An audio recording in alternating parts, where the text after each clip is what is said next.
ഓട്ടിസത്തിന് വേണ്ടിയിട്ട് പ്രത്യേകിച്ച് മരുന്ന് ഉണ്ടാക്കും വേണ്ട. അല്ലാതെ വേറെ പല ഇതിലും മരുന്നുകൾ ഉണ്ടാക്കുന്നതിൽ, ആയുർവേദ മരുന്നുകൾ ഉണ്ടാക്കുന്നതിൽ ഇതിൻ്റെ നാടൻ പശുവിൻ്റെ പാല് വേണം. ഏറ്റവും ഗുണമുള്ളത് വെച്ചൂരിൻ്റെതാണ്.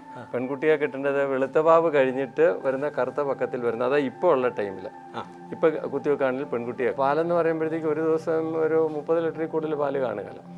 അതെന്ന് വെച്ചാൽ നാടൻ പശുക്കളും കൂടി ഉണ്ട്. ഈ മൂന്നെണ്ണം ഇതും പിന്നെ അതിൻ്റെ അപ്പുറം നിൽക്കുന്ന 2 ഉള്ളൂ ജേഴ്സി കുട്ടികൾ. ബാറ്റുള്ളത് വെച്ചൂരും കാസർഗോഡ്. പിന്നെ ഈ പുല്ല് കഴിക്കുമ്പോൾ അങ്ങനെ പശുക്കൾക്ക് കൂടുതൽ പാൽ ഉൽപാദന ശേഷി ഉണ്ടാവുമോ, അതോ വൈക്കോലിന് പകരം? വൈക്കോലൊന്നുമില്ല. അത് പണ്ട് നമ്മളൊക്കെ അമ്മമാർ പ്രസവിച്ച് കഴിയുമ്പോഴത്തേക്ക് അന്നേരം ആദ്യമേ മുരിങ്ങയിലായിരുന്നു കൊടുക്കുന്നത്. അങ്ങനെ ഈ പൊരിവെയിലത്ത് ഞാൻ എത്തിയത് തിരുവനന്തപുരം ജില്ലയിലുള്ള വാഴമുട്ടം എന്ന് പറയുന്ന സ്ഥലത്ത് കുന്നുംപാറ എന്നൊരു പ്രദേശമുണ്ട്. അവിടെ ഒരു സുബ്രഹ്മണ്യ ക്ഷേത്രമുണ്ട്. ആ ക്ഷേത്രത്തിൻ്റെ കീഴിലുള്ള ഒരു ഗോശാലയിലാണ് ഞാനിപ്പോൾ എത്തിയിരിക്കുന്നത്. ഇവിടെ നമുക്ക് ഒരു സ്വാമിജിയുണ്ട്, മറ്റൊരുമില്ല, കൃഷിക്കാരനായ സ്വാമിജി. നമുക്ക് കാണാം.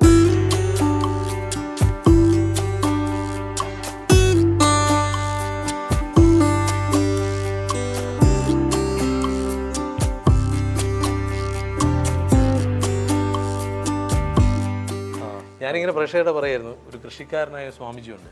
പക്ഷെ ഇവിടെ വന്നപ്പോൾ നമുക്ക് ഭയങ്കര ഒരു എന്ത് പറയുക, ഒരു ഗോശാലയെ കണ്ടപ്പോഴേ, പശുവിനെയും പശുകിടാങ്ങളെയും കണ്ടപ്പോൾ നമ്മുടെ പഴയ കാലത്തിലേക്ക് പോയി. ഇവിടുത്തെ പരിപാലനം എങ്ങനെയാണ്? ഇവിടുത്തെ പരിപാലനം യഥാർത്ഥത്തിൽ 3:30-4 മണിയാകുമ്പോഴത്തേക്കും പശുക്കളെ എപ്പിച്ച് കുളിപ്പിച്ചിട്ട് പാല് കറക്കും. 5 മണി കഴിയുമ്പോഴത്തേക്കും പാല് കൊടുക്കാനുള്ളവർക്ക് കൊടുക്കാനും ക്ഷേത്രത്തിൽ 4:45 എടുക്കണം. അത് കഴിഞ്ഞിട്ട് പിന്നെ ഉള്ളത് 5 മണി കഴിയുമ്പോഴത്തേക്കും നമ്മൾ കൊടുക്കാനുള്ളത് രാവിലെ ഇവിടുത്തെ പ്രവർത്തനങ്ങൾ തുടങ്ങും. സ്വാമിജി ഒറ്റയ്ക്കാണോ ഇത് കൈകാര്യം ചെയ്യുന്നത്? അല്ല, ഇതിന് പശുക്കളെ നോക്കാൻ ആളുണ്ട്. എങ്കിലും എന്നെ സംബന്ധിച്ചിടത്തോളം പശുവാണേലും കൃഷിയാണേലും അതിനകത്ത് ആര് നോക്കിയാലും എവിടെയെങ്കിലും ചെറിയ ഫോൾട്ട് കാണും. നമ്മൾ അത്രയും ശ്രദ്ധയോടുകൂടി കൈകാര്യം ചെയ്യേണ്ട ഒരു വിഷയങ്ങളാണ് പശുവിൻ്റെ. പ്രത്യേകിച്ച് കൃഷിയാണേലും അതുപോലെ ഒരു ദിവസം പോലും നമ്മൾ ലേറ്റ് ആകാനോ ഒന്നും പാടില്ല. കൃത്യസമയത്ത് ഓരോരോ കാര്യങ്ങളും ചെയ്തിരിക്കണം. ഈ രാവിലെ പശുവിൻ്റെ കറവ കഴിഞ്ഞാൽ ഈ പാല് എവിടെയാണ് കൊടുക്കുന്നത്? പാല് നമ്മൾ ഒത്തിരിയേറെ പാലില്ല, ഉള്ളത് ഇവിടെ വീടുകളിൽ ആരുകൾ വന്ന് കൊണ്ടുപോകുള്ളൂ. പിന്നെ ആശ്രമത്തിൽ വേണ്ട, ആശ്രമത്തിൽ ക്ഷേത്രത്തിൽ വേണം, അഭിഷേകത്തിന് വേണം, പാൽപ്പായസത്തിന് വേണം. ഇതെല്ലാം കഴിഞ്ഞിട്ടുള്ളത് ആശ്രമത്തിൽ തന്നെ 10-15 പേരുണ്ട്. അവരുടെ ചായയും എല്ലാം കഴിഞ്ഞ ശേഷം ബാക്കിയുള്ള പാല് പുറത്തു കൊടുക്കും. ഇവിടെ ഇങ്ങനെ ഒരു ഗോശാല വേണം എന്ന് എപ്പോഴാണ് ചിന്തിച്ചത്? ഇവിടെ എന്നല്ല, ഞാൻ എവിടെ ചെന്ന് കഴിഞ്ഞാലും അവിടെ പശുവിനെ വന്നിരിക്കും. അത് പന്മന ആശ്രമത്തിൽ ചെന്നപ്പോഴും 1 മാസം കഴിഞ്ഞപ്പോൾ ഒരു പശുക്കുട്ടിയെ കൊണ്ടുവന്നു. അത് തന്നെ വളർന്ന് മക്കളും ആയ സമയത്ത് അവിടെ നിന്ന് പോരുന്നത്. ഇവിടെയാണേലും ഞാൻ 17 വർഷം 2007 ജനുവരി 24 ഇവിടെ എത്തി. മാർച്ച് 9 ഒരു പശുവിനെ കുട്ടി അങ്ങോട്ട് കൊണ്ടുവന്നതാണ്. ആ പശുവിൻ്റെ കൊച്ചുമക്കളാണ്, കൊച്ചുമക്കളും ഒക്കെയാണ് ഇപ്പം നിൽക്കുന്നത്. ഒരു കാര്യം പറയാനുണ്ട്. ഇത് നമ്മുടെ ശ്രീനാരായണ ഗുരു മഠം അല്ലെ, മഠത്തിൻ്റെ കീഴിലല്ലേ? അതെ, ശിവഗിരി മഠത്തിൻ്റെ കീഴിലാണ് ഈ ആശ്രമം പ്രവർത്തിക്കുന്നത്. ഇവിടെ കാണേണ്ട ഒരുപാട് സംഭവങ്ങളുണ്ട്. കൃഷി മാത്രമല്ല, പ്രകൃതിയും ഒക്കെ ഇണങ്ങിയ ഒരു സ്ഥലം കൂടിയാണ്. അപ്പോൾ സ്വാമിജി, ഈ പശു പരിപാലനം, ഇതിൻ്റെ ചികിത്സയും കാര്യങ്ങളും എങ്ങനെയൊക്കെയാണ്? പശു പരിപാലനത്തിന് ചികിത്സയാണേലും പൊതുവിൽ ഇപ്പോൾ ഏത് അസുഖത്തിനുള്ളതിനാണേലും ചികിത്സ മുഴുവൻ എനിക്കറിയാം. നാടൻ ചികിത്സ, അതായത് ഈവൻ പശു പ്രസവിക്കാതെ നിൽക്കുന്ന ഹീറ്റാണെന്നോ അല്ലെങ്കിൽ ഉള്ളത് വയലൻ്റ് ഹീറ്റാണെങ്കിലും സൈലൻ്റ് ഹീറ്റാണെങ്കിലും ഉള്ളതിനെ പ്രസവിക്കാൻ 4.5 വർഷം വരെയും പ്രസവിക്കാവുന്ന പശുവിനെ പോലും ഞാൻ മരുന്ന് കൊടുത്ത് പ്രസവിപ്പിച്ചിട്ടുണ്ട്. അപ്പോൾ അതുണ്ട്. അതിന് 20 ദിവസം മരുന്ന് കൊടുക്കണം. ശകലം ബുദ്ധിമുട്ടാണ്, ശ്രദ്ധിച്ചത്രയും കാര്യങ്ങൾ ചെയ്യണമല്ലോ. അതുപോലെ തന്നെ പെൺകുട്ടിയെ കിട്ടേണ്ടത് സമയത്ത് നമ്മൾ ആൺകുട്ടിയെ കിട്ടേണ്ടത് 2 സമയത്താണല്ലോ. പെൺകുട്ടിയെ കിട്ടേണ്ടത് വെളുത്ത പാവ് കഴിഞ്ഞിട്ട് വരുന്ന കറുത്ത പക്കത്തിൽ വരുന്നത്. അതാ ഇപ്പോൾ ഉള്ള ടൈമിൽ. ഇപ്പം കുത്തിവെക്കാണെങ്കിൽ പെൺകുട്ടിയെ കിട്ടുള്ളൂ. പരമാവധി ഞാൻ ആ രീതിയിലാണ് അഡ്ജസ്റ്റ് ചെയ്ത് കുത്തിവെക്കാറുള്ളത്. അതുപോലെ മറ്റ് ഒടിവിനോ ചതവിനോ അകിട് വീക്കത്തിനോ ഒക്കെ ഉള്ള ദഹനക്കേടിനുള്ള എല്ലാ മരുന്നും ആയുർവേദികമായുള്ള മരുന്നുകൾ ഞാൻ ചെയ്യാറുണ്ട്. ഈ മൃഗാശുപത്രിയിൽ നിന്നെങ്കിലൊക്കെ മൃഗാശുപത്രിയിൽ നിന്ന് ഇവിടെ വരും. എന്തായാലും അവർ വരുന്നത് യഥാർത്ഥത്തിൽ ഇപ്പോൾ ഇവിടെ വരുന്നത് പശുവിനെ കുത്തിവെക്കാനും പിന്നെ കുളമ്പ് രോഗത്തിനുള്ള കുത്തിവെപ്പിനും മാത്രമേ അവർ വരാറുള്ളൂ. അല്ലാതെ നമ്മൾ അതിൻ്റെ ആവശ്യം വരുന്നത്, ഞാനീ പറഞ്ഞ മരുന്നുകളൊക്കെ നമ്മൾ തന്നെ ചെയ്യുന്നതുകൊണ്ട് അതിൻ്റെ ആവശ്യം വരുന്നില്ല. ഇവിടെ ഏകദേശം എത്ര പശു ഇപ്പം എല്ലാം അങ്ങോട്ട് കിട്ടും. ഇപ്പം വളരെ കുറച്ച് 18 എണ്ണം 18 പേരുണ്ട്. ഏകദേശം എത്ര ലിറ്റർ പാല് നമുക്കൊരു പാലെന്ന് പറയുമ്പോഴത്തേക്ക് ഒരു ദിവസം ഒരു 30 ലിറ്ററിൽ കൂടുതൽ പാല് കാണുകയല്ല. അതെന്നുവെച്ചാൽ നാടൻ പശുക്കളും കൂടി ഉണ്ട്. ഈ മൂന്നെണ്ണം ഇതും പിന്നെ അതിൻ്റെ അപ്പുറം നിൽക്കുന്ന 2 ഉള്ളൂ ജേഴ്സി കുട്ടികൾ. മറ്റുള്ളത് വെച്ചൂരും കാസർഗോഡും. പിന്നെ അതിന് കൂടി വന്നാൽ ഒരു 2 ലിറ്റർ 2.5 ലിറ്റർ ഒക്കെ കിട്ടുകയുള്ളൂ. മിക്സായിട്ടാണ് നിർത്തിയേക്കുന്നതെങ്കിൽ കുറച്ചുകൂടെ വ്യത്യാസം. പിന്നെ മിക്സായിട്ടാണ് ഉദ്ദേശിക്കുന്നത്.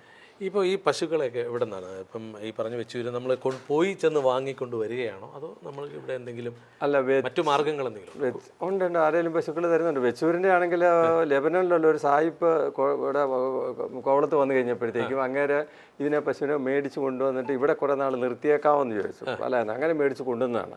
പക്ഷേ പുള്ളിക്ക് അത് പുറത്തോട്ട് കൊണ്ടുപോകാൻ പറ്റാതെ വന്നപ്പം അതിനെ ഇവിടെ തന്നെ നിന്നു. അവൻ്റെ കൊച്ചുമകളുമുണ്ട്, അതിൻ്റെ 3 പെൺകുട്ടികളുമുണ്ട്. ഇവിടെ ആ പശു പ്രായമായിട്ട് ചത്തുപോയി. അതെങ്ങനെ തലമുറ. നമുക്കൊന്ന് അങ്ങോട്ട് പോയാലോ?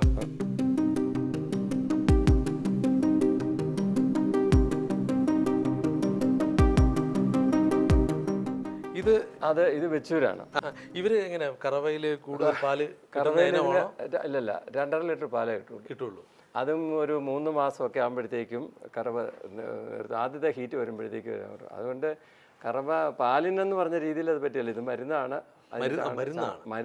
ഓട്ടിസത്തിന് വേണ്ടിയിട്ട് പ്രത്യേകിച്ച് മരുന്ന് ഉണ്ടാക്കും വേണ്ട. അല്ലാതെ വേറെ പല ഇതിലും മരുന്നുകൾ ഉണ്ടാക്കുന്നതിൽ, ആയുർവേദ മരുന്നുകൾ ഉണ്ടാക്കുന്നതിൽ ഇതിൻ്റെ നാടൻ പശുവിൻ്റെ പാല് വേണം. നമുക്ക് ഏറ്റവും ഗുണമുള്ളത് വെച്ചൂരിൻ്റെതാണ്.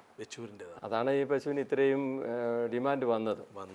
അല്ലാതെ നമുക്കൊരു സാധാരണ കർഷകന് ഒരു പാൽ കച്ചവടം ചെയ്തിട്ട് അതൊരു ലാഭം ഉണ്ടാക്കുക എന്നുള്ളത് നമുക്ക് വെച്ചൂര് പറ്റില്ല. നമുക്കേ അതിൻ്റെ കുട്ടി ഒന്ന് കണ്ടാലോ? ഇങ്ങനെ എടുക്കാം. കൊച്ചുകുട്ടിയാണ്. ഈയിടെ ഓണത്തിൻ്റെ അന്നുണ്ടായവനാണ്. സ്വാമി ഇദ്ദേഹമാണല്ലേ? ഇദ്ദേഹമാണ്. ഇപ്പം കണ്ട പശുവിൻ്റെ കൊച്ചുമോനാണ്. ഇപ്പം അവന് ഓണത്തിൻ്റെ അന്ന് ഉണ്ടായതാണ്. ഓണത്തിന്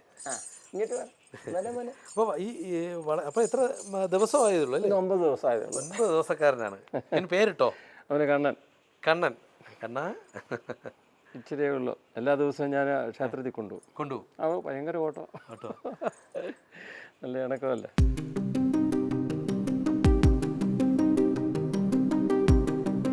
സ്വാമിജി, എങ്ങനെ ഈ ഇനങ്ങൾ നമ്മുടെ മനുഷ്യരായിട്ട് എങ്ങനെയാ? മനുഷ്യരായിട്ട് നല്ല ഇണക്കമാണ്. നല്ല ബുദ്ധിയുള്ളത് ഈ നാടൻ പശുക്കളാണ്. അവർക്കാണ് കൂടുതൽ സ്നേഹം ഉള്ളതും തിരിച്ചറിവ് വരുന്നതും. മനുഷ്യരുടെ പുറകെ നടക്കും. പിന്നെ അല്ല, ഇവർക്ക് നല്ല ആരോഗ്യം ഇച്ചിരി ഉള്ളെന്നോർത്തുണ്ട്. അത് നല്ല സ്റ്റാമിനയാണ്. ഇവിടെ ആ സാഹിബ് കൊണ്ടുവന്ന് പശു എന്ന് പറഞ്ഞത് അവളെ 2 പ്രാവശ്യം ഇവിടുന്ന് പോയി. വന്ന വഴി അവർ തിരിച്ചു പോവുക. 2 പ്രാവശ്യം പോയിട്ട് കോവളം ജംഗ്ഷനിൽ ചെന്നാണ് പിടിച്ചോണ്ട് വന്നത്.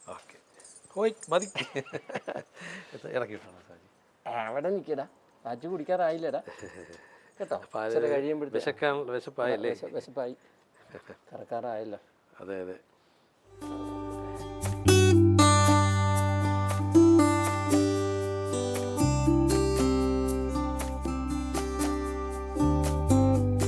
ഇവിടെ എത്ര ആൺകുട്ടികളുണ്ട്, എത്ര പെൺകുട്ടികളുണ്ട്? ഇപ്പോൾ ഇവിടെ 4 ആൺകുട്ടികളും 4 പെൺകുട്ടികളും ഉണ്ട്. ഈ ആൺകുട്ടികളൊക്കെ എന്ത് ചെയ്യും? ആൺകുട്ടികളെ സാധാരണ നമ്മളങ്ങ് പുറത്തോട്ട് കൊടുക്കാറാണ് ചെയ്യുന്നത്. പെൺകുട്ടികൾ ഇവിടെ കറവയും. പെൺകുട്ടികളെ അവിടെ നിർത്തും. പ്രായമായ പശുക്കളെ നമ്മളൊരു 3, 4, 5 അതിന് നമ്മൾ കൊടുക്കും. കറവയോട് കൂടി ചെനയായിട്ട് കഴിയുമ്പോഴത്തേക്കും കൊടുക്കും. ഇവിടെ ഈ വേസ്റ്റ് മാനേജ്മെൻറ്റ്, അതായത് നമുക്ക് ഈ ചാണകവും മൂത്രവും ഈ വരുന്നതൊക്കെ നമ്മൾ എന്താ ചെയ്യുന്നത്? അത് നമ്മൾ കൃഷിക്കെടുക്കല്ലേ. ഈവൻ പുല്ലിൻ്റെ വേസ്റ്റ് വരുന്നതാണ് പച്ചക്കറികളുടെ ഇടയ്ക്ക് കൊണ്ടുപോയിട്ട് വാഴ ഇടയ്ക്ക് നല്ല തണുപ്പും വളവായിക്കോളും. പിന്നെ ചാണകവും മൂത്രം സെപ്പറേറ്റ് എടുക്കേണ്ട ടാങ്കിലരിക്കുന്ന മൂത്രമാണ്. അത് നമ്മളെടുത്ത് പെസ്റ്റിസൈഡ് ആയിട്ടും ഉപയോഗിക്കും. ഈവൻ തെങ്ങിന് പോലും, തെങ്ങിൻ്റെ ഈ ചാഴിക്ക് പോലും അതിൻ്റെ മുകളിൽ കവിളിൽ ഒഴിച്ചു കൊടുത്താൽ മതി, എല്ലാം ചത്തുപൊക്കോളും. വാഴയ്ക്ക് ഒക്കെ അതിൽ ചാണകവും ഗോമൂത്രവും കുളിപ്പിക്കുന്ന വെള്ളം എല്ലാം അങ്ങോട്ട് ടാങ്കിൽ ചെന്നിട്ട് ടാങ്കിൽ നിന്നാണ് നമ്മൾ താഴോട്ട് ഗ്രാവിറ്റിയിൽ പോകും. മുകളിലോട്ടുള്ള മോട്ടോർ വെച്ച് അടിച്ച് കയറ്റും. അപ്പോൾ ഇനിയിപ്പോൾ ഇവിടെ ഒരു കൃഷിയിടം ഉണ്ടല്ലേ? നമുക്ക് ആ കൃഷിയിടം ഒന്ന് കാണാം. ഇവർക്കുള്ള പുല്ല് ഒക്കെ ഇവിടെ തന്നെയാണല്ലോ? പുല്ല് നമ്മളിവിടെ എക്സസ് പുല്ലുണ്ട്. എക്സസ് ഉണ്ട്. പുറത്ത് കൊടുക്കുന്നുണ്ടോ? ഇല്ല, കൊടുക്കാനിവിടെ ആർക്കും അതിന് വേണ്ടി വരുന്നില്ല. സ്വാമിജി, ഇവിടെ ഇപ്പം ഈ ചൂട് സമയത്ത് എങ്ങനെയാണ് ഇവർ ഈ ചൂടിന് ഫാൻ ഇട്ടിട്ടുണ്ട്. പിന്നെ ഇവിടെ അങ്ങനെ വലിയ ചൂടില്ല. അടുത്ത് കടലാണ്. നല്ല കാറ്റല്ലേ കിട്ടുന്നത്. തുറന്ന സ്പേസ് ആയതുകൊണ്ട് എപ്പോഴും കാറ്റുണ്ടായിരിക്കും. അതിന് മാത്രം വലിയ ചൂട് ഉണ്ടാകാറില്ല. പശു അങ്ങ് അണയ്ക്കുകയോ അങ്ങനെയുള്ളതൊന്നും ഇപ്പോഴും ഒന്നും തോന്നിക്കുന്നില്ലല്ലോ. ഏറ്റവും ഇഷ്ടപ്പെട്ട പശു ആരാ? ഏറ്റവും ഏത് പശുവിനെയാണ് ഏറ്റവും ഇഷ്ടപ്പെട്ടെന്ന് പറഞ്ഞാൽ എനിക്ക് കണ്ണകിയാണെങ്കിൽ ഏറ്റവും ഇഷ്ടം. അത് കഴിഞ്ഞാൽ പിന്നെ ഇവളാണ് ഏറ്റവും എന്നോട് സ്നേഹമുള്ളത്. അവളാണ്. ഈ നാടൻ പശുവിനാണ് ആ പ്രത്യേകത ഉള്ളത്. നല്ല ഓർമ്മശക്തിയും അവർക്ക് സ്മെല്ല് കിട്ടിയ അന്നേരം അറിയാം. അതാണ് അത്രയും ഒരു പൊതുവിലുള്ള ഒരു കഴിവ് അല്ലെങ്കിൽ ഒരു ശ്രദ്ധ എന്നുള്ളത് മറ്റുള്ള പശുക്കൾക്ക് ഇല്ല. നാടൻ പശുവിന് മാത്രം അത്രയേ ഉള്ളൂ. അതുപോലെ അവർക്ക് ഈ നമ്മുടെ പറയുമ്പോഴത്തേക്കും ഏറ്റവും കൂടുതൽ പ്രതിരോധശേഷി അവർക്കാവുന്നത്. ഭയങ്കര പവറുമാണ്. അത് തൊഴി കിട്ടുമ്പോൾ ഒക്കെ നമുക്കറിയാം. തൊഴി കിട്ടാറുണ്ടല്ലേ? തൊഴി കറക്കുമ്പോഴത്തേക്കും ആദ്യമൊക്കെ എങ്ങനെയായാലും തൊഴി കിട്ടാറുണ്ട്. അത് തൊഴിക്കുന്നത് പറഞ്ഞാൽ ചെറുതാണെന്ന് പറഞ്ഞാൽ നമുക്ക് ചെറിയ രീതിയിലൊന്നും അല്ല. കിട്ടുന്ന ഒരു 250 കിലോ ഭാരത്തിനുള്ള തൊഴിയാകും.